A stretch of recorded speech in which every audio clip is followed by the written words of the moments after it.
All right, so I went and did it. I got a tilt rotator for the E50. Now, this is something that I've been wanting, of course, since the day I bought it, and even before then, before I even got an excavator, I was really pushing to get a tilt rotator at one point. These things just provide so much utility, so much more versatility, and they really improve the end result and product you can provide with the machines you have. It can save you from having to bring multiple machines on site or spending more hours working the one machine or even doing handwork and all that fun stuff. So it has been something that I've been really wanting to get. But as most of you know, the cost of these are pretty steep. This tilt rotator I have on here plus a couple of buckets I got was, half the cost of the machine itself. So when you're looking at machines like this and you can say, oh, I can just buy another, 35 or 26 size machine like I have and run that plus this machine versus just having the tilt rotator, it's a tough thing to juggle. But since I have two excavator platforms at this point, I thought it would be a good time to upgrade into this because it gives me the option of two different machines, getting a little bit more volume of work, as well as diversifying my options. So as for the tilt rotator I ended up going with the Steelwrist. There are, of course, a whole bunch of brands, such as Ancon's one of the big ones. There's Tilt Rotator. AMI makes one with Knox, I believe. And I know there's quite a few more, as well as some like Ragnar Tech, which are kind of coming up now that are much more basic and just hook up to a machine without any kind of computers or joystick changes. But I really kind of wanted to go for the full package tilt rotator setup and get as many bells and whistles as I can for this package size. So for the tilt rotator, I got a Steelwrist. This is the company that my Bobcat dealer supports, so I can get easy service. They installed it, and I won't have any headaches trying to go through a third-party vendor or anything like that. If something goes wrong, I can deal directly with my Bobcat dealer. So my only qualms with this unit are really that Steelwrist doesn't offer a SQ or wet system for their 20,000 pound machines and less. They said it's coming down the road, they just don't know when. So with this unit I have to manually hook up any hydraulic units, but it will quick connect between the tilt rotator and the boom, so I can do all the bucket changing from the cab, no problem. And then the other thing is I wasn't aware of this, but the central lubrication option is a factory choice that you have to make. I thought it came default, so I have a bunch of grease fittings I have to go through and do on it, but I feel like having all those extra hoses to each grease fitting, I'm sure I'd mess up a couple somehow, and I'm sure either way I'd have a problem. So other than that, I think it's pretty good, and we can go take a look at it. So as I was mentioning before, I have the quick coupler up here, so I can take the tilt rotator off and go direct to bucket, and then I have the tilt rotator below that. I got it with the integrated grab, and then, as I was mentioning before, our hookups for hydraulics are in the front. I'm not a big fan of where these are placed. They are set behind the bucket, but I can just imagine a stick or a rock getting in here and smacking these. I do have the covers over them, but of course those are not structural. They'll just keep dirt out of there. And then going to the back with those couplers, they are driven off of this grab unit. So there is a diverter right here that you just swap around. So this will be inactive when you're using a hydraulic implement, but it's largely unnecessary because I use things like grapples, and I don't really have to worry about using this unit at the same time. And then of course below that is whatever buckets we want to put on. I got a few different buckets. Right now the 48-inch bucket is on there. I got the Ripper and a 24-inch digging bucket, and of course I had to order a CMP Grapple for the thing. This is like a model and a half up from my other one. It's an 82, whereas my other one's a 51, which is a parse down 61. So this one basically I ordered without the rotational top on it. They put an S40 plate on, and then I had Steelwrist make up the little whip hoses for it so that I can use that with the tilt rotator. The other buckets I would like to get is something like an 18-inch flat trenching bucket so that I don't have to worry about teeth if I'm doing trenching near lines. And then probably a 48-inch sorting bucket so that I can manage, doing some cleanup jobs without having to deal with all different types of material and rocks in it. But those are items that I can easily order and grab, but this is the basics that I got for now. And then for the rest of this, it's all packed in pretty nicely. All of the hoses and everything are within the bounds of the tilt rotator itself, and everything's covered up in metal. You know, this is metal covering the cylinder. This is metal over this back drive motor. And then, of course, on both sides of the integrated grab, we have metal right here. I know on my buddy's big Encon, they have plastic over this, and he broke it on like the second time he used it. So this whole shield was broken. I'm not sure if he's fixed it yet, but pretty much everything on this is metal. And the only way you're really going to break something, like with most of these tilt rotators, is if you shove something right into the rotator itself. And you know, that is possible to shove something in there, but if you're being cognizant and aware of what you're doing with it, I don't think it should be a problem. And then moving up the boom here, they've kept all the hoses and everything within the tilt cylinder, so everything's nice and tight up on the machine.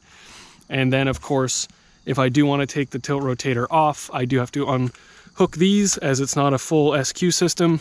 And then this is just the computer hookup, which you just pop off and put a cap into. I've played with this a bit, and it is insanely useful, and I can't wait to use it on some more jobs. So I'm going to use it around here a little bit to mess around with it, and we can go through some of the different little projects I have around here and take a look at how it works.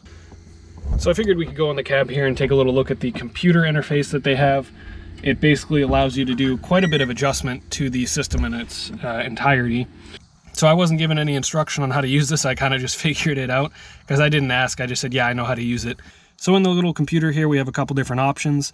The main ones, of course, is that you can change your speeds of your individual functions, such as the rotation, tilt, gripper, and any extra. And the other main thing here is your layout. This shows you what each joystick function does and the directions they do it in. They also have a clinometer, which will basically tell you the tilt of the bucket, the orientation to yourself, I believe. And another feature here is troubleshooting. That'll show you any errors, what the codes mean, and you can also see, you know, your buttons to make sure that they're working correctly and that you're getting the right amount of feedback through each one as you turn them. And in here it's similar. It'll give you the actual milliamps going through each controller as you use them. Now, one thing I was trying to figure out when I first got it was how to change the directions or the functions of these buttons in here. In the layout right now, I can hit stuff, but nothing happens. And I was really confused as to how to change things. I was looking at some random videos, and I guess if you just double tap and hold down, you'll get an advanced settings option. You hit OK on that. And there's some other options in here to do calibrations and whatnot. But if you go back to the layout now, you have the option to select those buttons and change their directions and what they do. So for me, I had to change what the tilt direction was because I was used to it in the inverted direction. And then on top of that, I was noticing in my speed of the tilt, the left tilt was faster than the right tilt, but it was the one global option for speed. So in that, I was also able to change in the settings here my profile for the tilt function. So in here, you can change basically when you're going left and right, how many milliamps are being fed through the rocker switches. And that basically allowed me to say, oh, when I'm going to the right, I want it to go way faster than it's going right now. And then I slowed down going to the left, and that balanced it out such that they're both equivalent now. So that's really cool in that you don't have to worry about messing around with fittings or hoses or flow rates or anything.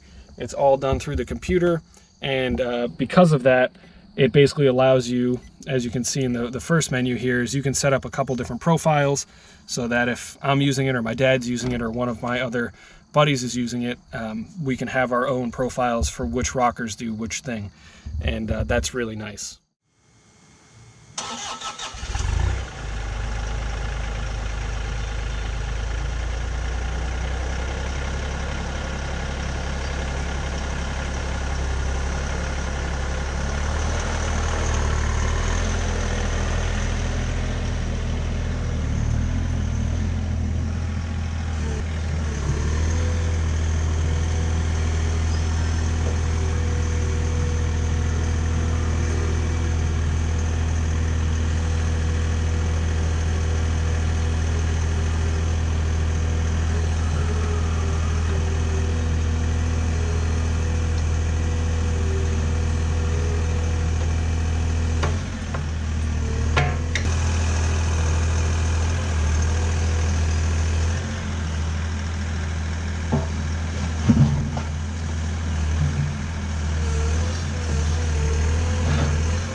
So yeah, I mean, digging out this area, that was awesome. I didn't move the machine once. I could get pretty much, you know, within 2-3 feet of me. If I adjusted the boom some more and messed around, I could definitely get that stuff next to the bucket. But I was able to clean this out, pick out these rocks with just the bucket, just because of the fact it has such an underbite on it. You can just pick things up so nicely. And I was able to just clean this whole area out to the ledge effectively while breaking some of it. I guess Mac's breaking this tree down for me.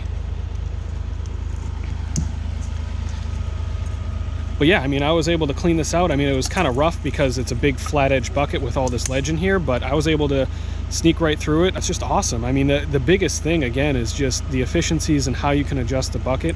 And of course, everybody who runs these knows this, and people who don't run them probably know it too, but the ability to effectively flip your bucket around or dig side to side adds so much to how you can control the material. Because if I didn't have this bucket on digging out this little area, I would have pulled all the material to me, and there would have been a nice little pile right up next to my tracks that I wouldn't be able to deal with. And then I would either have to back up, scoop it again, and throw it over, and then push all the material into the pile, or use the side of the bucket and just smack it around using the slew of the machine, which isn't great for the machine, and definitely isn't very good at getting a clean grade. So my buddy and I, when we were working on a lot that was just effectively a hill, he was sitting at the top with his 20-ton excavator, using it in that shovel type mode, just shoveling the material off the hill and then twisting the bucket, dumping it in my skid steer bucket, and then I'd go dump it somewhere. So there was like never a need to pile the material. You were just going one for one bucket and getting it all cleaned up without making a mess anywhere. And it allowed us to effectively disassemble that site without needing a whole bunch of space.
Well, that made really quick work of that. Definitely didn't do it in the most speed efficient method possible, but it kept all that material right where I wanted it.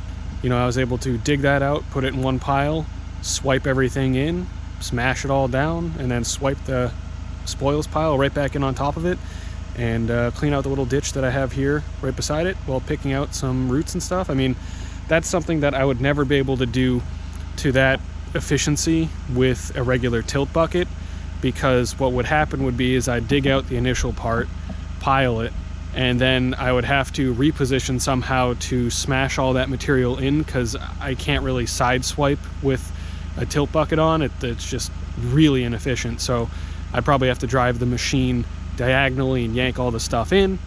And then of course I could smash it down, and then putting all the spoils back in, I'd probably have to flip the machine, drive over a little bit, and then scoop it and bale it into the hole.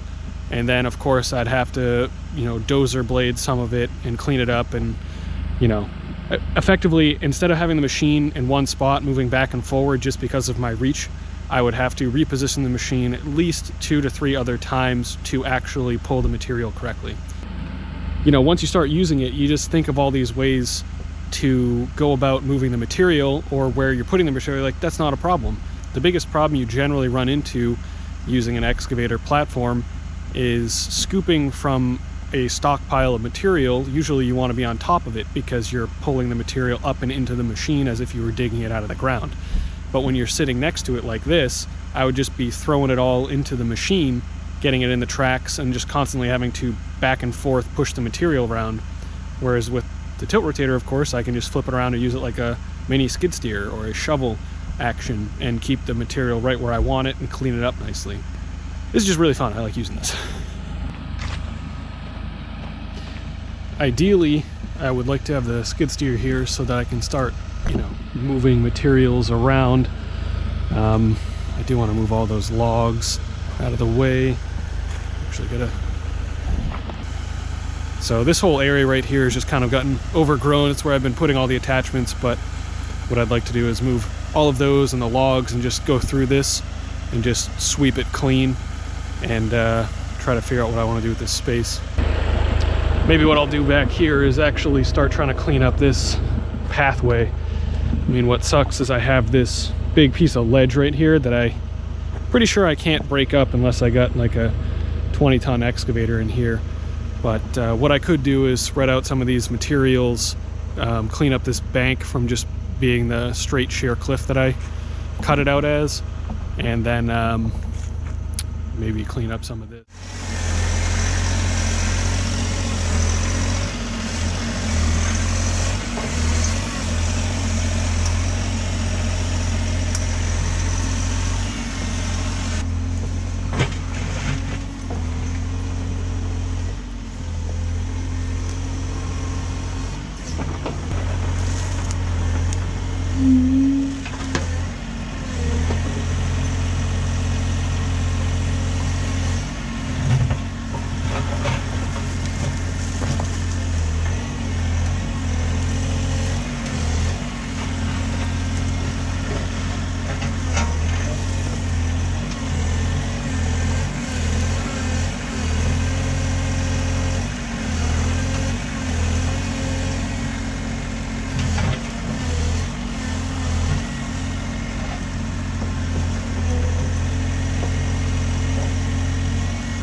that was nothing too crazy. I mean, I'm not trying to get it perfect or anything like that, but figured I'd just kind of cut the curse out of the top and add a little bit more to the bottom so it gives it a little bit of a smoother look. And, you know, of course, it's fun to just play with this anyway, but it is really nice to be able to use it in that direction where you're able to track up and down pretty close to it, swipe down, swipe to you, and even put material back up in the spot. And yeah, that's definitely something you could do with the tilt bucket for sure, but you would have to pull it along the bank at some weird angle if you're going like this, or you'd have to do it from out here, pull down like this, and then kind of mash around the material. And of course, if you pulled too much or you pulled out a rock like I did over there, it'd be really hard to get that material back up into the hole, aside from bailing it back up and smushing it back down. So lets you be a little bit more delicate. All right, maybe I'll toss on the ripper and try and break up some more of this ledge behind the machine, which was breaking up fairly easy the day before.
Okay, so this trash right here has been annoying me for the longest time. I'm going to try to see if I can get it all in the trailer and take it over to my transfer station. Just something I dread because I have to basically hand unload it. So I figure since I got the tilt rotator with the grapple, I'll go toss that on and get this all in the trailer.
Alright, so I basically just swapped around the hoses on that because I had been playing with the settings the other day for which way the integrated grab goes back and forth.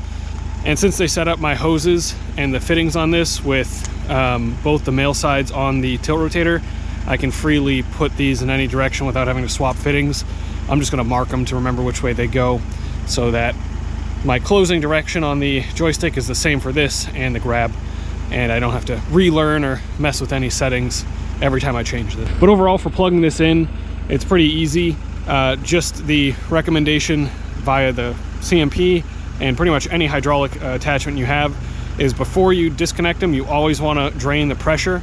And unfortunately, that means pretty much with every machine, because there's no inline case drain on this stuff, you have to turn the machine off, then fiddle your controls to relieve all the pressure.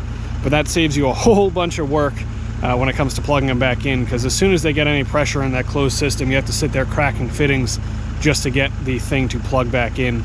I do have one of the Irwin grips with the modified ends so that you can squeeze together the bigger fittings, like my fittings on the diverter I can do, but these smaller ones I'd never get the clamp in there and I'd just have to crack the fittings. So unfortunately, the big thing I wanted to move away from was manually plugging in fittings like this where there are pressure problems, but just wasn't in the cards for this setup. But either way, I find this much easier to plug in than having to deal with those bigger flat face couplers and not having to worry about long lengths of hose getting caught anywhere. It's all pretty contained. So let's go load some stuff up.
All right, that cleaned that up pretty good.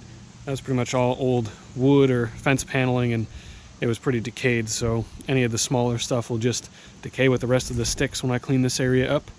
And I got all the plastic out of there from another job, so that's nice. Certainly something I could have done with my other CMP, but having the tilt function of this one was kind of nice for getting around some of these rocks here. I mean, other than that, it's just fun to play with. Again, as I mentioned before, I've been wanting one of these since before I owned a machine, but of course the cost, as with most other things, is one of the most prohibitive factors. And certainly when I'm building up the start of my business and everything like that, I wanted to make sure I had the right machine sizes and the right machines and enough machines to do the jobs before I started getting all the intricate attachments. So at this point, I feel like I have a pretty good diversity of equipment in terms of the different types of jobs I can do, and adding this in adds even more job options, and also just is purely for the efficiency, both in getting the job done and reducing the workload on myself. When I had first considered like the real applications of these tilt rotators, in my mind it was more of the 16 ton and up size that really benefited from these, because the work that you would not be able to do without the tilt rotator would not be easily done with a hand rake or a shovel. Whereas with the smaller class size, it's like, oh, I couldn't get that little spot, just go shovel it out real quick. But that adds up really quick, and when you're running this as a single owner operator with some help from my dad and some friends every so often, it is really taxing. And I'm doing this business as a side business to my full-time engineering, and I'm really doing it because I love playing with this equipment. I love being an operator, and I enjoy going and doing these types of jobs. So, you know, I'm not trying to hustle and grind and make it my full-time earner. I'm just trying to make it profitable, enjoyable, and so that I can play with this type of equipment, afford the equipment. So the reality is, with this attachment, it definitely not only improves my efficiency in these smaller jobs, you know, being able to keep piles tight, keep the axis of the machine tight, but it also really alleviates myself having to do a lot of manual labor, which, again, in this type of work, you know, that beats on you really quick. And once you hit that 50, 55 age range, it destroys you. So I really want to make sure that I don't do that to myself, and doing it part-time, there's no reason I need to do that to myself. All that spiel is basically just saying I'm really excited to have this attachment, remove more work that my back and arms would otherwise have to do, and I get to enjoy playing with it from the machine. So you'll get to look forward to seeing this in quite a few more videos.